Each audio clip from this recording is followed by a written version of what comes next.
Today is 30th May and you are watching Rising TV. This is your daily dose of startup funding stories. Let's find out who got funded today and what's happening on the entrepreneurship street. Let's dive in. Euler Motors has raised $24 million more in Series C round led by new investor Piramal Alternatives India Axis Fund. Existing investors British International Investment and Bloom Ventures also participated in the funding tranche. Founded in 2018 by Saurav Kumar, Euler Motors is a commercial EV manufacturer, and it said in a press release that it will utilize the fresh proceeds for pan-India presence and raising servicing infrastructure in 40 cities by March 2025. The FA CTO has raised about $4.8 million from private equity firm Stakeboat Capital in its first funding round. Founded in 2007 by Ajay Gopal Swamy, De facto provides robot automation solutions in 4 key segments: welding systems,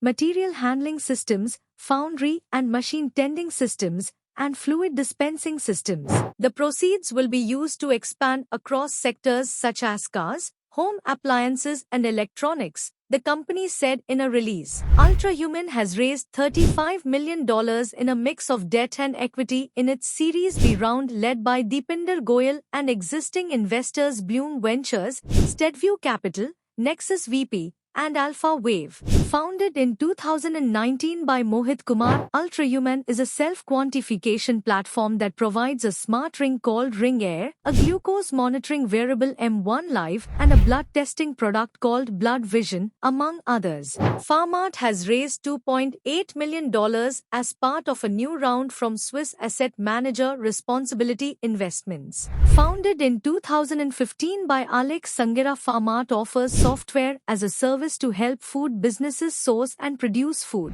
Pharmart will use the fresh proceeds towards building a carbon-efficient food supply chain, the company said in a press release. The startup will also leverage Responsibility's expertise to optimize its solutions. Infra.Market has raised $50 million from Mars Unicorn Fund, which is a joint venture of Liquidity Group and MUF. Founded in 2016 by Sauvik Sengupta and Aditya Sharda, Infra.Market sells construction materials, infrastructure goods, and technical equipment. It is targeting the $140 construction materials market, with a strong focus on the infrastructure sector. The company caters to both institutional customers, B2B, and retail outlets, D2R, in the construction materials sector. Jackson Green, a new energy transition platform backed by Jackson Group, on Wednesday said it has secured 60 crore rupees funding from HSBC India. This funding will support the company's working capital requirements for its renewable energy business, both in India and internationally, a company statement said.